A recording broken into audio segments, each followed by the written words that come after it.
have joined thus far. If you could just please bear with us, we just got a couple of people in the lobby. So we'll get going in another minute or so. Thank you.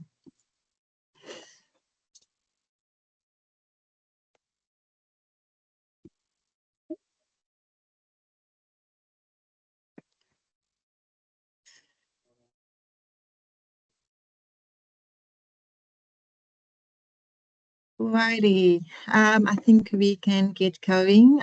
Once again, good morning, everyone. It is an absolute privilege to welcome you today to the launch of the BPESA Disability Hiring Guide developed in partnership with Harambee Youth Employment Accelerator. This is for sure a milestone in our journey towards being a more inclusive, future-fit global business service sector. In our latest skilled needs analysis, operators flagged inclusivity, digital readiness, and adaptive hiring as must-haves, not nice-to-have. We know that the future of service delivery is hybrid, AI augmented, and human-centered, and the workforce that powers it must reflect the diversity of the world that it serves. That's why this handbook matters. It bridges policy with practice. It shows hiring managers, operators, and training partners how to reimagine disability not as a challenge, but as a capability. It aligns with the GBS Strategy 2030, which embeds inclusive talent development as a core pillar alongside demand-led skilling, AI preparedness, and the modular learning. So today isn't just a launch, it is a call to action. So let's challenge outdated mindsets, let's build disability confidence, and let's ensure that every young person, regardless of the ability, has the opportunity to participate in and shape South Africa's GBS sector story. So with that, I'd like to hand over to the team and our esteemed speakers that made today possible. So I'm going to ask them to just briefly come on camera and introduce yourselves. Thank you so much. Maybe just in order of the screen I see in front of me, Veshni, following by Trace, Claiborne, Nontobeko, and lastly, the summit team. Thank you. Thank you so much, Chenelle, and good morning, everyone. I'm Reshni Singh, and I'm the CEO of BPESA. Good morning, everybody. Tracy Swart, and I am with Harambee Youth Employment Accelerator, and my role is to look after our partnerships in both global business services and digital.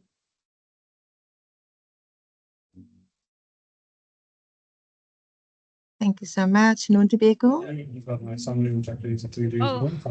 Good morning, everyone. My name is Sorry, I'm hearing an echo.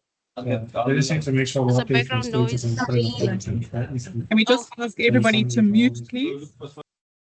Sorry. Morning, everyone. I'm Nontobeko Manglele, currently based in Phoenix. Chenelle, just a quick one. Do I share my story now or because I'll call you. Thanks, Nontobeko. Okay, thanks. Okay. Thanks, Nonto. Claiborne. Good morning, everyone. Where we are bridging the communication gap between the deaf and the hearing to create opportunities for an excluded community. Really glad, looking forward to the conversation. Thanks, Clay. And lastly, Michelle and Summit, the ladies of the hour. Thanks. Thanks, Chenelle. My name is Michelle. I'm a research consultant from Summit Advisors. Taryn. Hi, good morning, everyone. My name's Taryn. I'm also a research consultant from Summit. Thank you so much. Thank you. Thank you so much once again, everybody, for taking the time to, be a part of this webinar. Veshni, I'm going to hand over to you to say a few words from BPESA. Thank you, Chenelle.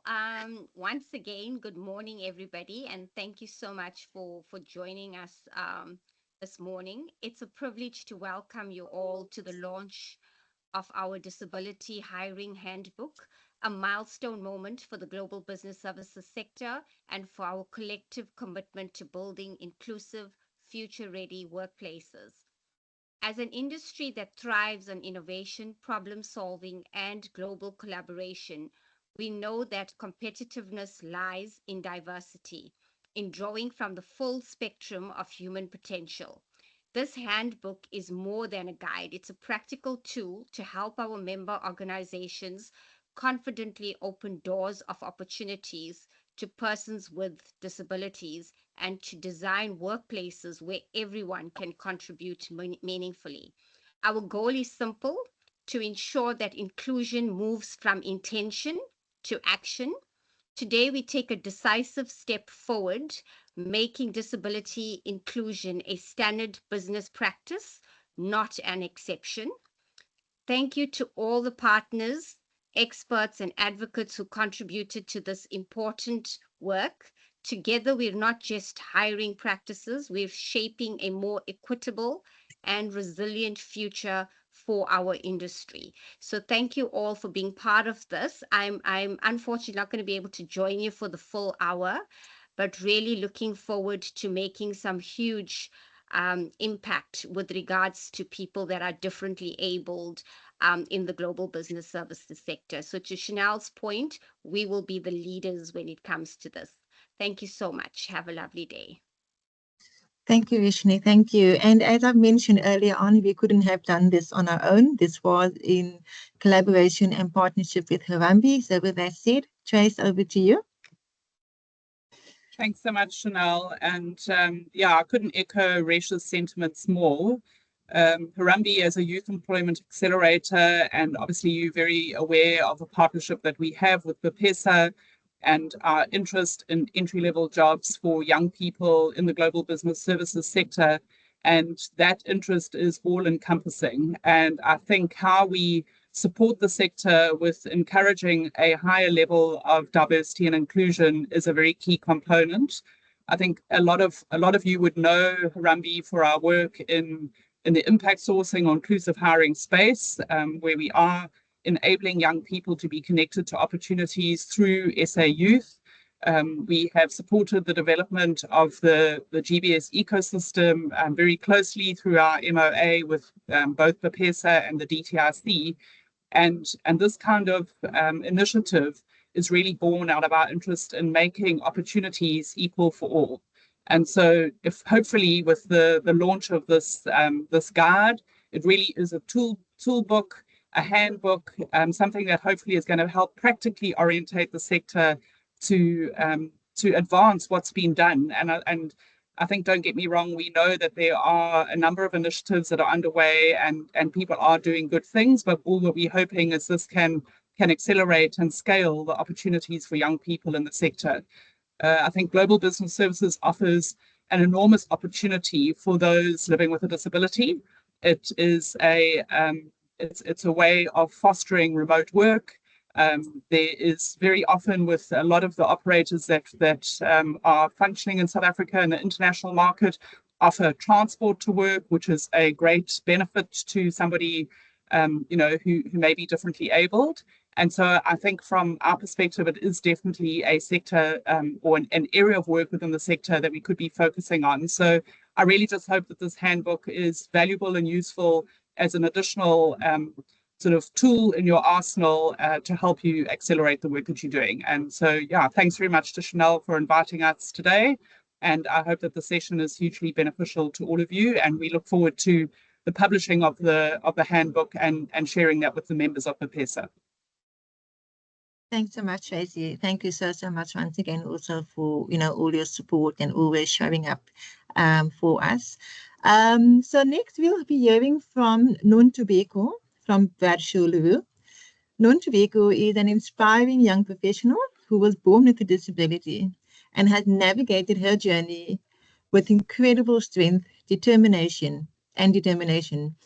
She'll be sharing her personal experience and her perspective on what inclusive hiring truly means from a lived experience point of view. So Nontobeko, over to you. You're on mute here.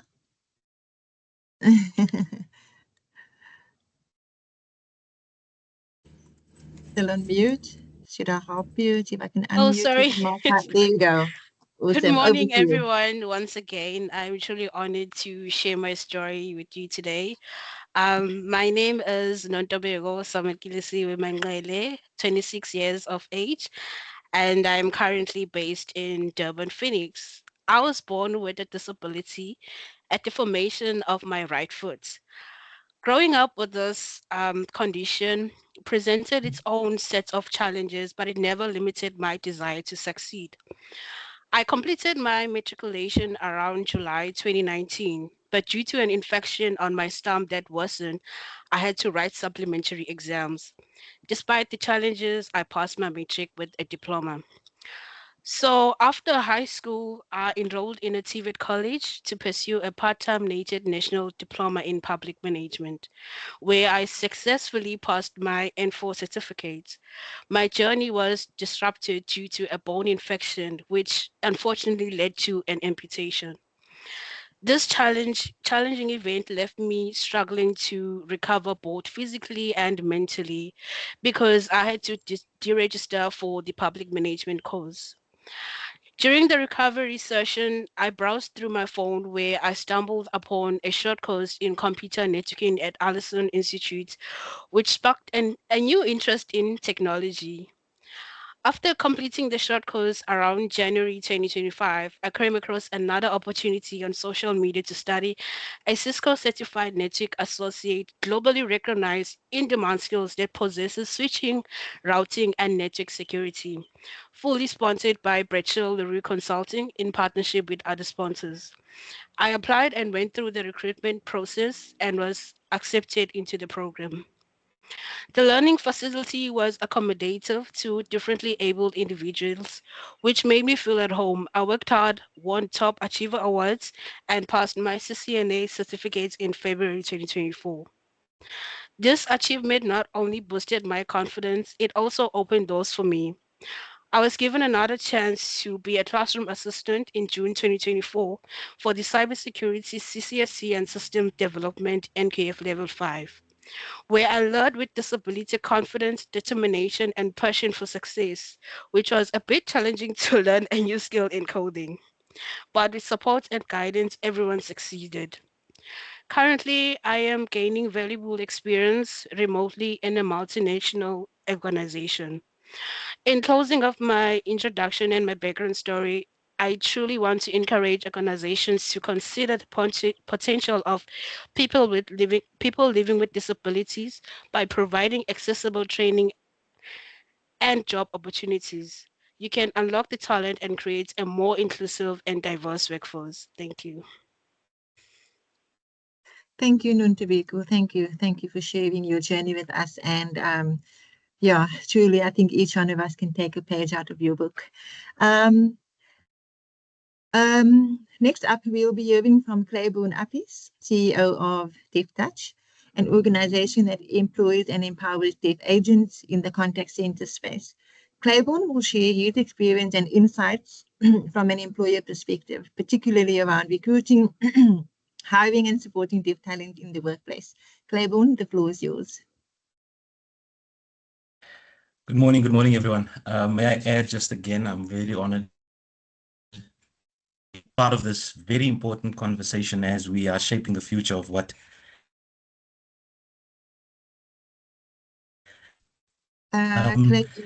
Claiborne, We there's learned, a bit of a lag. yes, Sorry to interrupt. There is quite a bit of a lag. I'm wondering, let me switch my should camera we? off. I'll do the same. Maybe it will help you save some bandwidth. Awesome. So just to start again, I'm really honored to be here. I'm excited as we're shaping the future for accessibility in the workplace. Again, for me personally, what stands out is nothing about us without us. This is an ethos that governs the disabled community. And it is definitely a principle that we should, without delay, ensure that we use as a guideline to everything that we do when it comes to the deaf community. We learned this early on. Firstly, when we started to look for solutions around how to ensure more inclusivity within the call center industry, because as we know, call center services are not available to the deaf community in the way that it is to the hearing community. And when it came to just solving the problem and understanding it itself, we were very fortunate early on to partner with extraordinary organizations such as Deaf SA, as well as Deaf Empowerment Firm, to assist us in this journey. So when we look at the GBS sector and what we are looking to do in the GBS sector when it comes to jobs for persons with disability, this ethos will definitely assist us when it comes to hiring practices, and they help us co-design with the community. And I think that's gladly what has been done so far. So I am looking forward to the handbook as well. One thing that we learned at DevTouch very, very early on was that providing an interpreter isn't enough. The deaf community has cultural and linguistic nuances like varying levels of English literacy and a distinct communication style that does require deeper understanding. And this is really where a transformative relationship for us were birthed with Deaf Empowerment Firm was able to really guide us through those challenges and the different considerations that needs to be made. So in that, and they helped us move from just accommodation like interpreters by addressing diverse needs, within the deaf community. And because the literacy levels does vary, wildly, crazily. Some individuals rely heavily on, sign language, but there's also then a limited access to education. So there's quite a few nuances that, you have to consider. And that's why I believe that partnering with organizations from the community assists with this. Other areas that we were assisted in was sensitization, which includes sensitizing both the deaf and the hearing community. Through this, we facilitated workshops to bridge these worlds, teaching hearing staff basics in deaf cultural norms while empowering deaf employees to navigate workplace dynamics, because it is sort of two worlds coming into one. And then when it came to co-designing training and support with Deaf Empowerment Firm, we were able to design our training material, the courses, the modules, addressing accessibility gaps because of those interpretation and translations that needs to take place. And then also importantly, post-hiring, we implemented some ongoing support to ensure that not only we get feedback, but we are continuously iterating through the different challenges. And then just some additional broader impacts that we were able to look at were lessons from the cultural nuances, the sensitization, the co-designing, and just ensuring that we bring the whole community holistically on board. So we are quite excited when it comes to the handbook and what it offers. And I'm sure that it will most certainly just echo the ethos of nothing about us without us. And I do also want to urge the GBS employees to collaborate with deaf organizations and disability organizations and experts when it comes to creating truly inclusive workplaces. And we do also invite you to connect with us here at DevTouch so that we can drive those partnerships that create impact together and build a sector where truly everyone can thrive. So yeah, thank you. Thank you so much. Thank you, Claiborne. Thank you for sharing, the amazing work that you're doing as well. And it just takes me back to the very old saying that goes, it takes a village. And in this case, it's going to take the sector. So before I hand over to Michelle and Taryn from Summit to take us through the guide, I would like to remind everybody, please make use of the chat. Feel free to, put up your hand for any questions, come on camera, come with mic if you're comfortable doing so. Alternatively, you are also most welcome to, just post your questions in the chat, and if it's directed at Michelle and Taryn, they can take your questions after their presentation. I do see a hand from, is it Alar? Yes, hello everyone. Hi there. Khaldi, yeah. Thank you for your interventions. This was very insightful. I'm Aladdin Khaldi. I'm from EFE Maroc in Morocco, and we are an NGO that helps youth find job opportunities through training in soft skills and finding jobs, skills. And we try to work obviously with the GBS sector in Morocco, as it is one that creates a lot of job opportunities for our youth. But we still don't have a very strong governing body, let's say, that can handle the industry. We have a divided actors in the sector, let's say, and I wanted to learn a bit more from the South African experience with BPESA on how you guys manage to be able, to not to control but to regulate and strengthen the sector. And regarding inclusion and diversity, we do have some few cases in Morocco. We do have some companies who make these efforts, but how should they approach it? Should the people go to find opportunities in the sector, or should the companies in this sector try to target these populations? Thank you. Absolutely. Thank you for that. And most certainly, hopefully, the presentation that Michelle will screen up will answer some of your questions, but also happy to connect with you offline, and we can take a deeper dive into that as well. But for the moment, Michelle and Taryn, over to you, ladies. Thank you so John much, has his hand up. Chenelle. Sorry, John had a hand up. Oh, my apologies. Well, yes, thank you so much. My name is John, and I work with Harambee as social inclusion specialist. Thank you so much for this opportunity and bringing up this tool, which is really, really, really important in the work that we do. So the question I had was basically around how we engage people with disabilities in our training centers. And one of the questions I had was around basically how do we make sure that we build confidence for these people to even be able to engage with the platforms that we provide and be able to join the networks. So because this has from the early implementation science, what we see is that many of them lacks the confidence and to be able to join the platforms, to be able to join in the training opportunities and things like that. Thank you. Thank you. Thank you for that, John. Thank you. Again, happy to take that offline with you as well, John. But yeah, we've got a a presentation that the Summit team has prepared, which will, it's an overview of the guide. It will be made available to everyone on this call. So yeah, please keep those questions coming. Make use of the chat.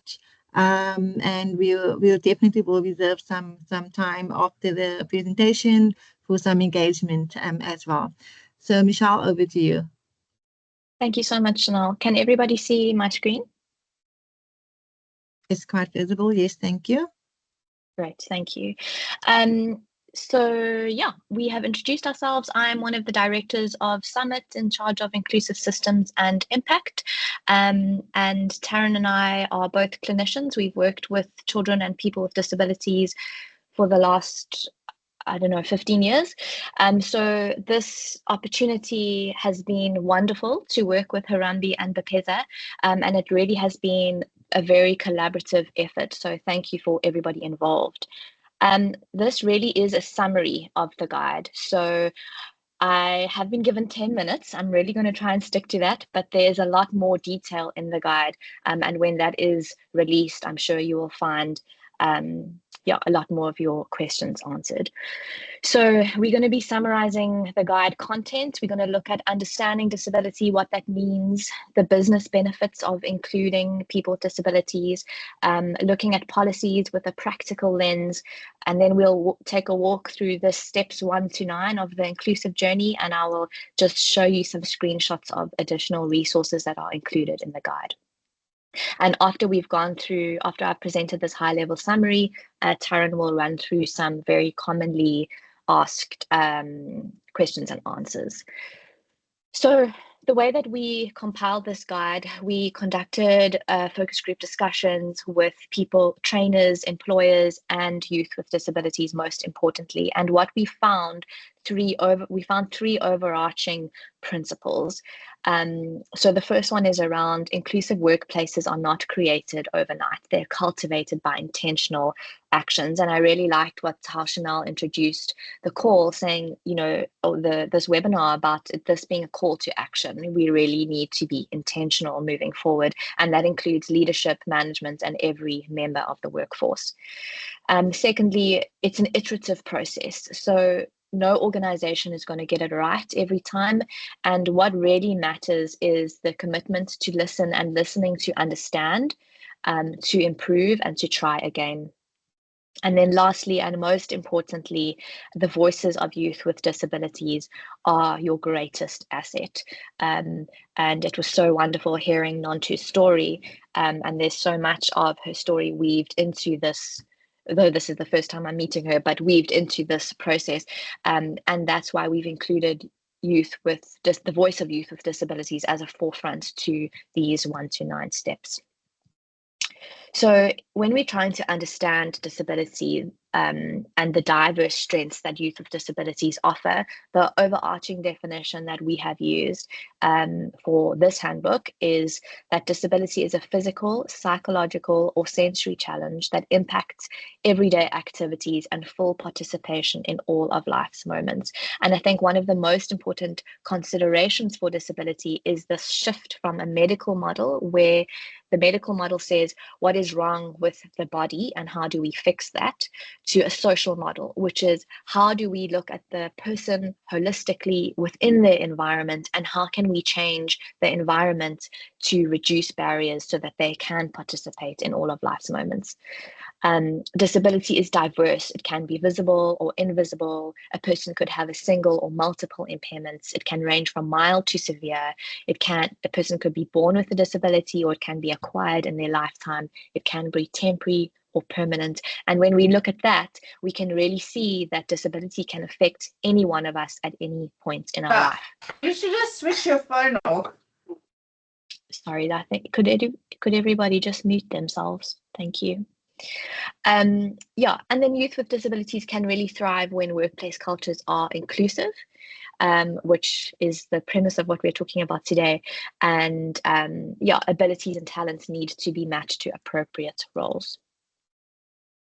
So Nontu highlighted quite clearly, youth with disabilities, as a result of overcoming many barriers throughout their lives, many of them have unique strengths. So this is a generalization, sure, but we really want to shift the perspective of disability, like I said, from a medical to a social model. So we want to have a strengths-based approach.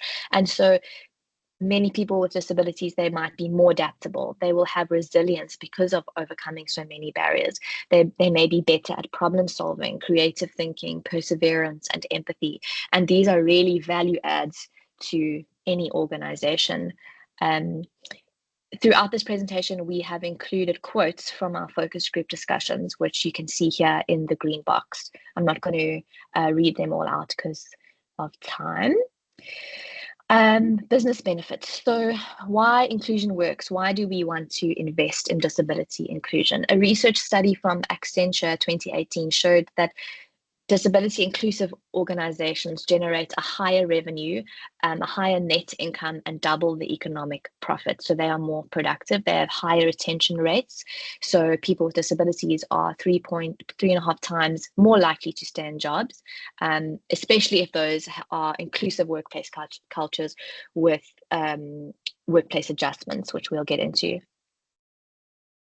Okay, and then, we touch on policies with purpose, so trying to make that practical. We know that South Africa has many great policies, and so here we're really advocating for a disability in all policies or in all protocols approach. So that means that we can have our disability specific policies, which are good, but we can also then adjust our internal policies and protocols to be more inclusive. How do we do that?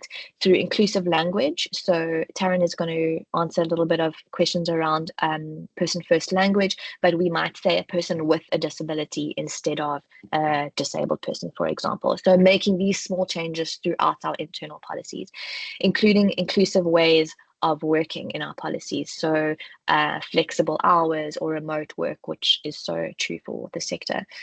Having inclusive materials or inclusive tools like closed captions, plain language, and then making our processes like interviewing and recruiting and onboarding inclusive as well.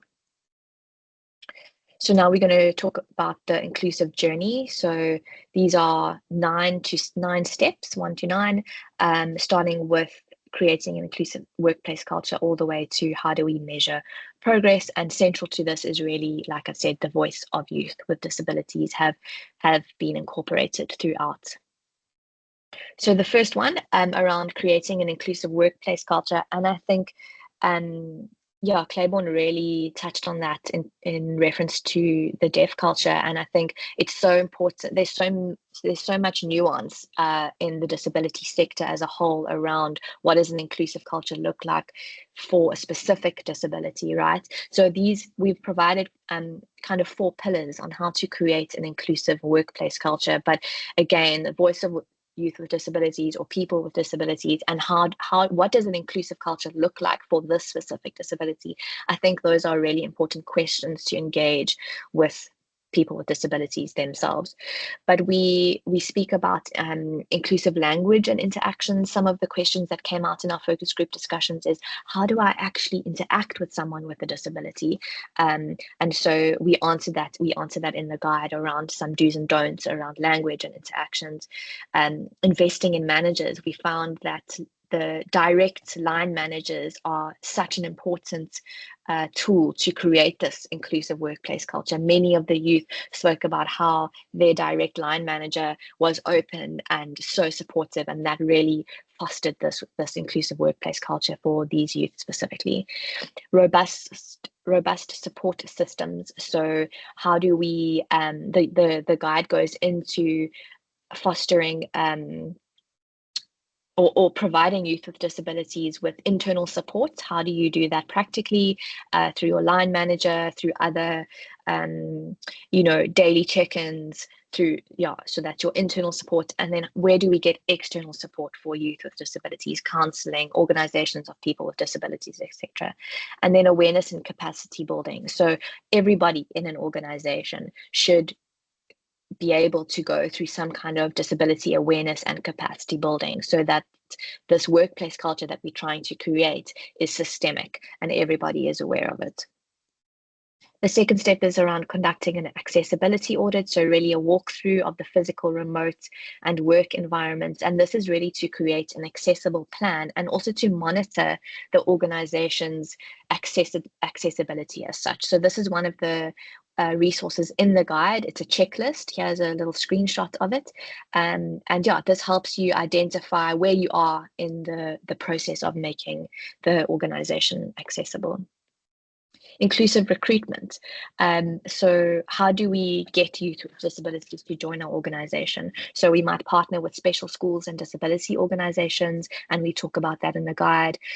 Increasing the accessibility of talent acquisition platforms and your job adverts as well. What do you need to do? How do you change that so that youth with all types of disabilities can access that and submit their application? And then using the stories of youth with disabilities or testimonials of managers from your organization about how they have experienced inclusion in the workplace.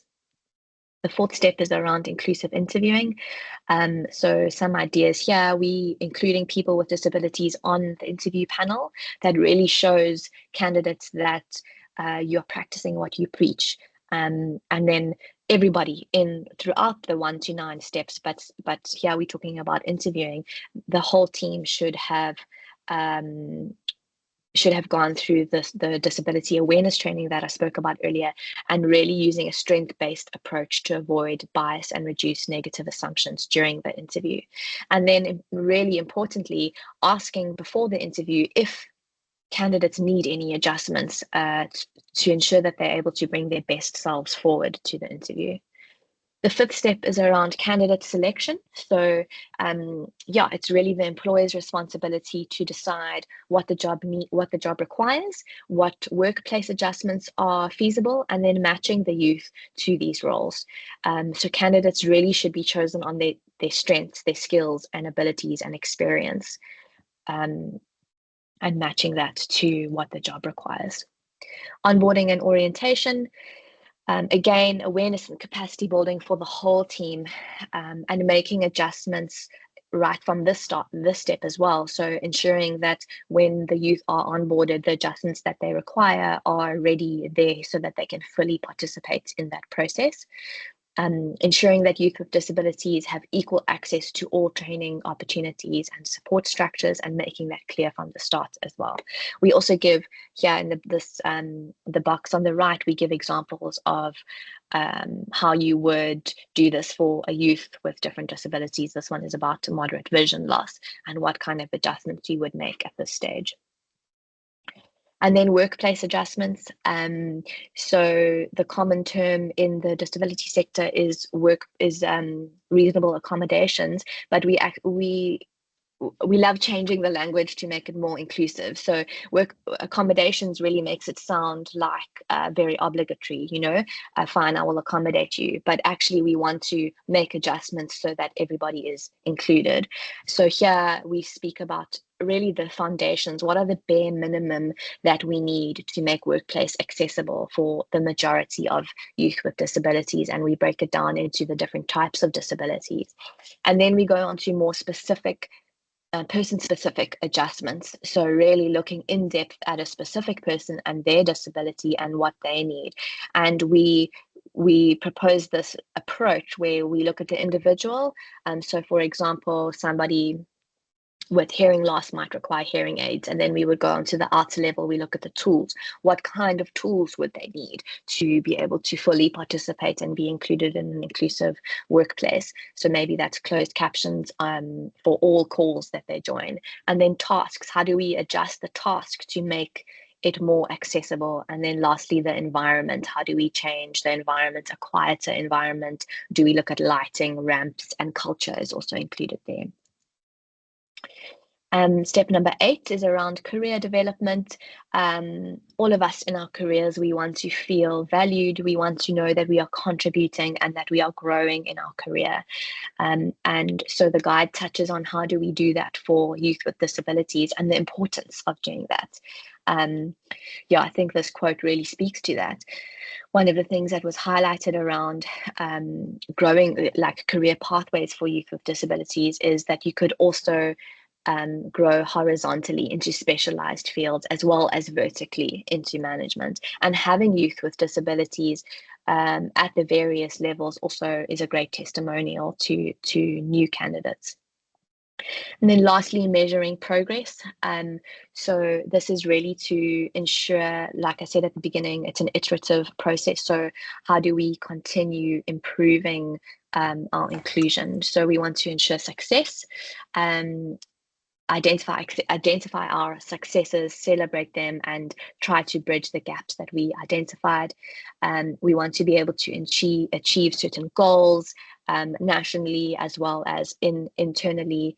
And we can look at, so the guide provides some indicators for measurement, for example, interview rates, acceptance rates, retention rates, and then we want to measure equality. So we've also given some indicators for that, but really comparing youth with and without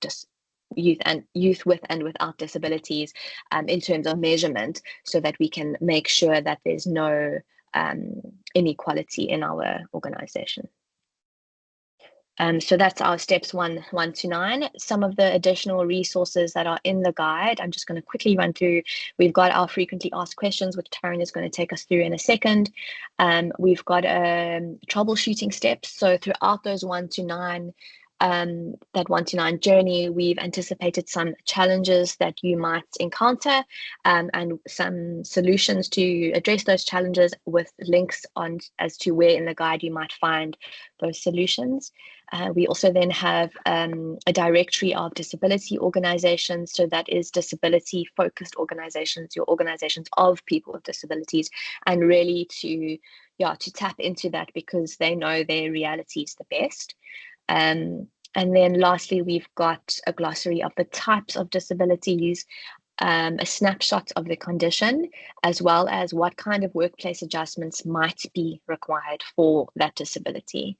And that is the end of our summary. I'm going to hand over to Tara now. Unless, Chenelle, do you have anything you want to add before Taryn takes us through the frequently asked questions? I'm good for now, Michelle. Thank you. Thank you.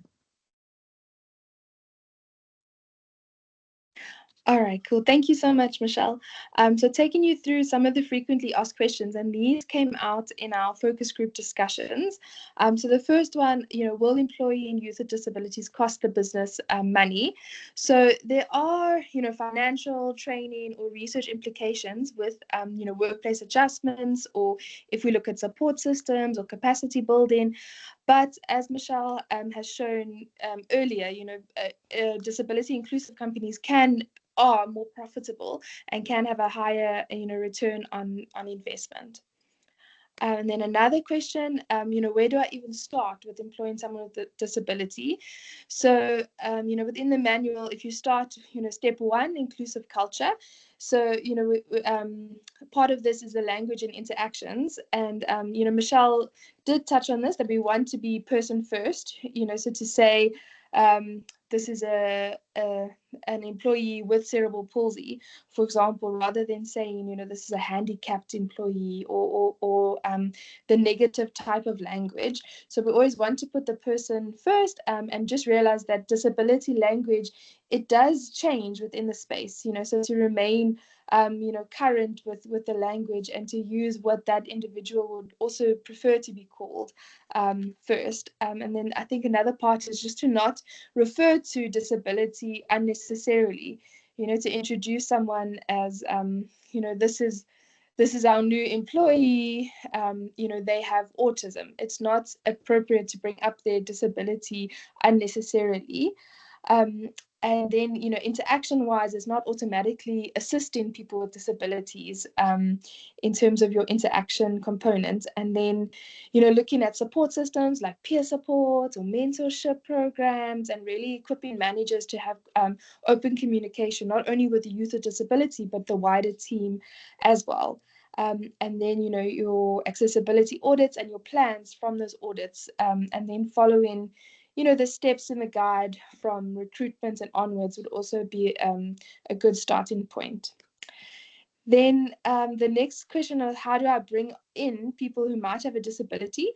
So Michelle covered the inclusive recruitment, but there's also, that we want to be intentionally inclusive and welcoming. So everything about your business must be inclusive, from the branding. So for example, this presentation we gave didn't have anyone with visible disabilities, for example.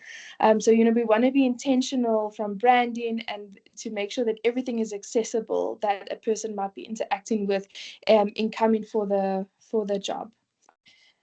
And then another common question was, can I ask about someone's disability? And this is really tricky. In South Africa, with our Employment Equity Act, you cannot discriminate based on someone's disability. And you can't ask questions such as, how did you become disabled? Do you need a lot of time off for work? Or these types of questions are not appropriate. So, you can try and get the same information a different way by saying, for example, are you able to work full time? Would get the information to rather focus on the tasks of the job, and then really just to create an environment where this person feels like they want to disclose their disability. So to make it clear that it's an inclusive workplace culture, that they won't be discriminated against for opportunities within the sector and these types of things. And then just to know that a person does not have to disclose their disability if they're able to do the job, if they're able to do the tasks without workplace adjustments. They do not have to disclose their disability, but it is a bit different for existing employees who then an employer can ask questions about the prognosis of the disability or how it affects their job, but the reason behind this is to determine if it's short-term or long-term adjustments that are necessary. Then another question, can youth with disabilities only do a certain type of work? So I think there were two very strong stories that came out from our focus group discussions on this topic. The one was about a youth with a communication disability who chose to do presentations and who wanted to do presentations and excelled at them. And this is an example of something where you wouldn't initially think that that would be a well-suited role, but this youth really thrived in that position.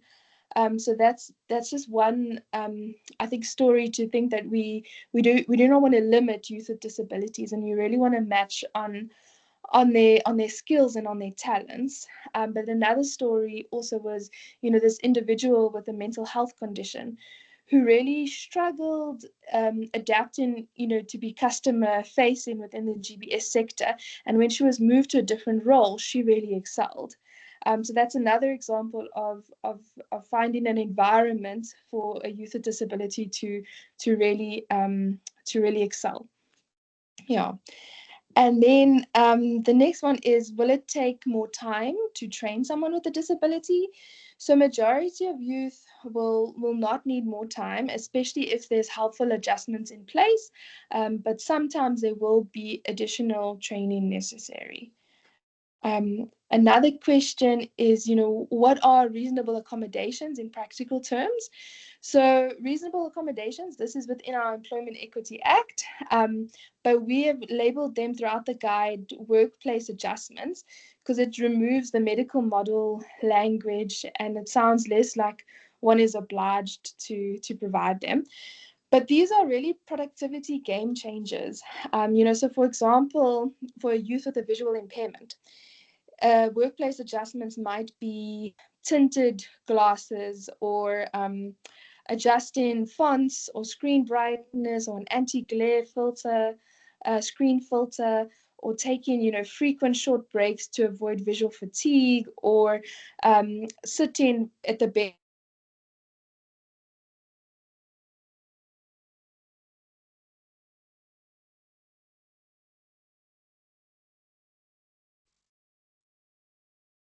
I think we might have lost Taryn. Yes, we are. Chenelle? Okay. Well, look, I had okay, go ahead.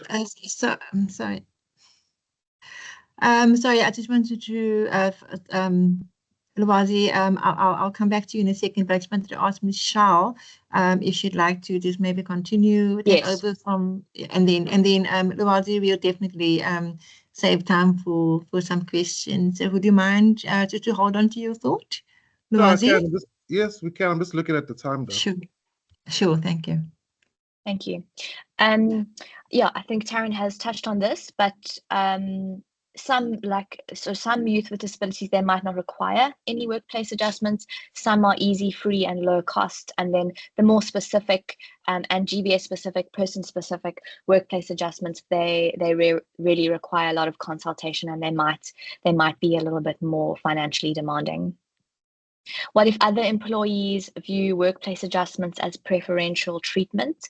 So here in the guidebook, we really try to emphasize that everybody at any point might require some type of support or some kind of workplace adjustments, childcare, sick leave, etc. And so that's something that we can really emphasize from the get-go for all employees. It's really person and time dependent. And when empathy came up a lot during our focus group discussions, and when we really try and foster a sense of empathy, we hope that addresses that question as well, and really facilitating this idea that inclusion helps everybody, not just people that have disabilities.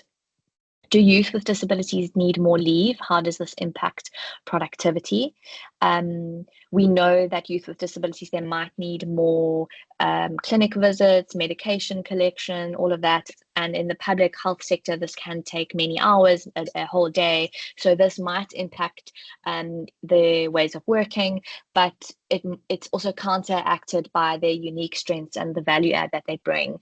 And again, emphasizing this inclusion affects everybody. Somebody else might need just as much time off, even if they don't have a disability. What type of resources do I need? We really try encourage using existing resources, using people as resources, people with disabilities, including that, but organizations have existing resources, and how do we tap into that to foster this sense of inclusion?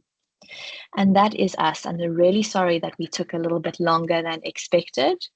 I will stop sharing and we can open up for some more questions. Thanks so much, Michelle. And I think this is quite evident that we need more of these type of engagement, more type of these sessions. It's really great. It's really great to see that we have such an engaging audience. So yeah, just opening up for questions, comments for Michelle for what we've presented. Lwazi, has your question perhaps been answered? No, not really. Look, so I was thinking of the. Oh, sorry, actually, sorry. Just Sure. excuse my. I'm not sure if you guys can hear somebody in the background. He likes barking. Apologies. No, it's all good. It's all good. Yeah, I think I was referring to the time. I know she touched on saying that they generally they don't need more time in terms of training. And I don't have the stats because it's something I worked on before lockdown, and we meant to do it with. Sorry, the dogs are just like right here by the window. So one of the things that we realized back then is, and again, I don't have the exact stats because I did a few years ago. That South Africa, and I'll just use South Africa as an example because obviously that's the country I looked at.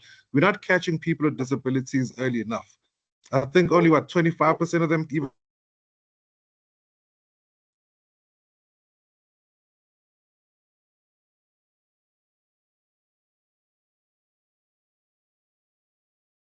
Seems like we've lost him.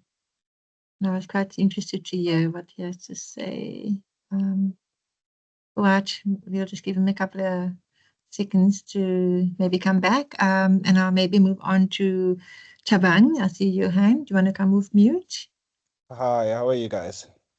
Very well, thank you. Thank you. How are you? I'm perfect. Sorry, I'm a bit camera shy, so I'm not gonna put on my Yeah. camera. All good. Look, so I've recently came back into the transformation space.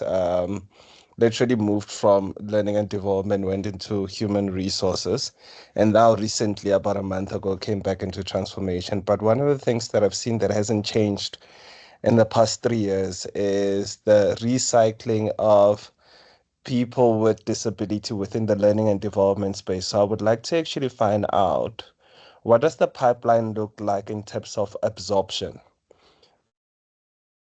Individual being on an NQF level 2, then a level 3, then a level 4, versus to them actually getting an occupational qualification and being absorbed by a business. Because that is one of the things that frustrated me historically and made me leave the space. I don't want to even mention names of the entities that I was working for, where I felt like transformation was more of a tick box exercise versus to actually wanting to see tangible and measurable change. What are we doing differently recently? As I said, I recently just got back into the space because it was part of my core fiber. And I'm interested to see what the changes are looking at like right now. I am working for BSA, BPO Skills Academy. And what does that look like right now?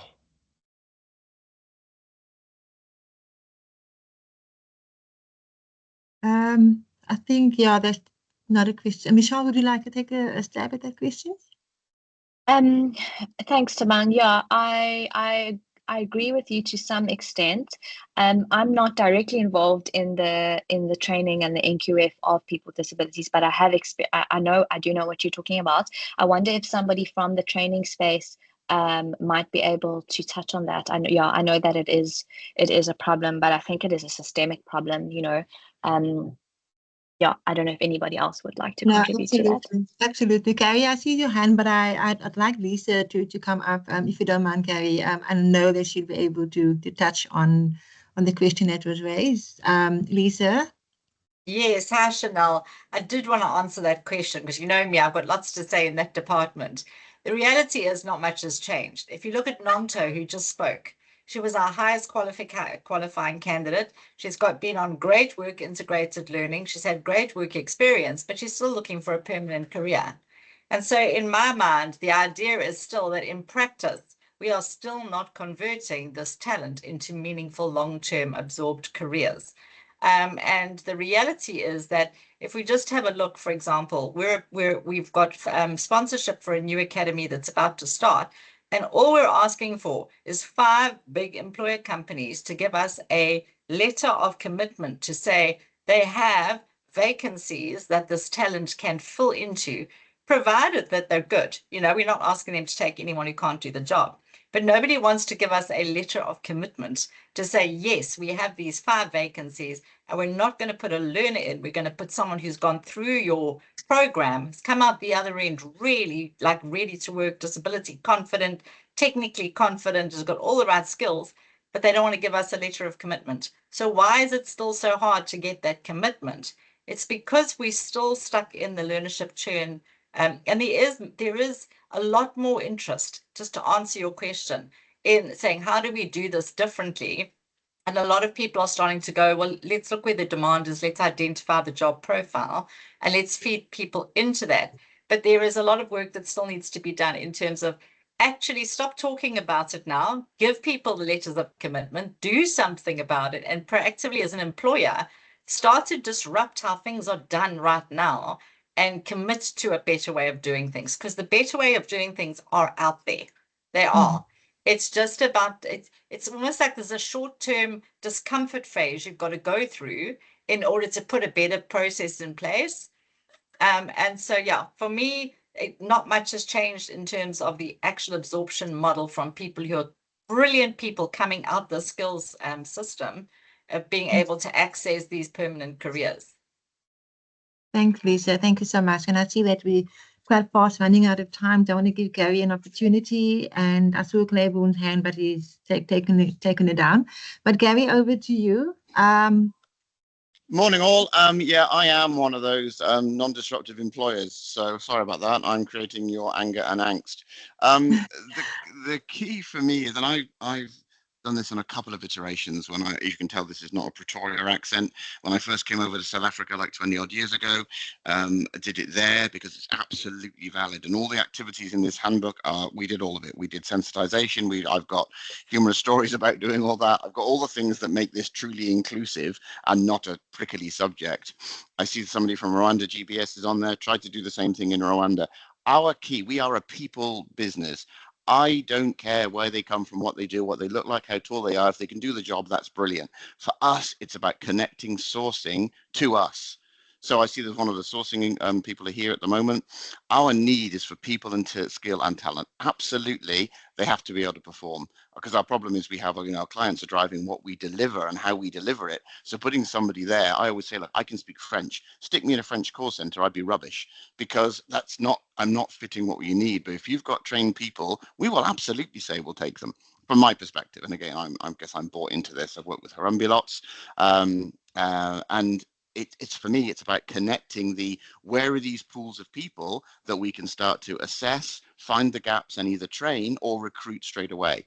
And there will be some limitations in some campaigns. Some software will not allow you to be able to work with certain disabilities, and we accept that in the same way that I can speak French, but I'm no good in a French call center. From an employer perspective, how do I find those pools of people and then connect them with my recruitment team and absolutely employ them? I'm more than happy to do it. My God, don't send me hundreds of CVs now. But yeah, more than happy to do it. That's our reality. I just want skilled people who want to do the job, and then the retention piece, the commitment to spend some more money if that's necessary, make accommodations, all those kind of things are in there. We buy into that anyway, because it's about creating a people environment that's conducive to being good at your job and engaging. I'll shut up now. Thanks so much, Gary. Thanks so much for sharing, some of your insights as well.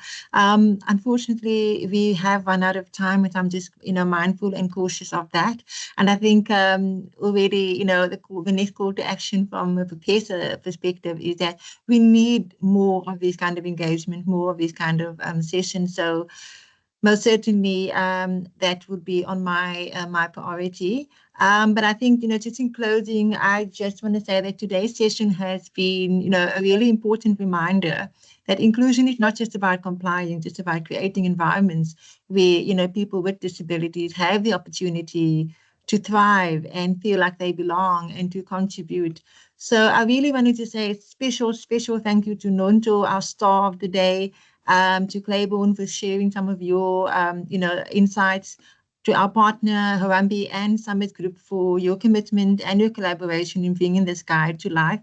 And then as BPESA, as I said, we remain committed deeply to working together with our members and our partners to build a more inclusive, diverse, and representative GBS sector. So thank you once again, everybody, for your time, for your participation, for your continued support. And I think, let's keep this conversation going. And most importantly, let's turn this awareness into action. So thank you once again, everyone.